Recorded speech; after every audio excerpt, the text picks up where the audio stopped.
Sebuah mobil Volkswagen kuning menerobos penjagaan di pos penyekatan mudik di Prambanan, Sleman.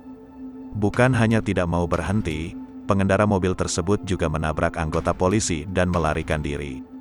Kejadian tersebut terjadi pada tanggal 8 Mei tahun 2021 di pos penjagaan Prambanan, Kabupaten Sleman, Yogyakarta.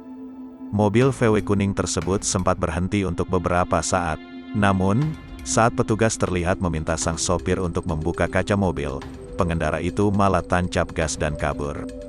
Seorang polisi terlihat menggebrak kaca mobil warna kuning itu. Pengemudi mobil tetap tidak menggubris anjuran petugas kepolisian dan tancap gas. Mobil tersebut menabrak seorang polisi. Dalam video terlihat polisi tersebut terpental dan jatuh ke sisi samping kanan mobil. Kepala Bidang Humas Polda DIY Kombes Yulianto mengatakan, kejadian tersebut berada di Kabupaten Klaten. Meski begitu, pihaknya tetap berkoordinasi dengan kepolisian Kabupaten Klaten untuk memburu pengemudi yang telah kabur setelah menabrak anggota kepolisian tersebut.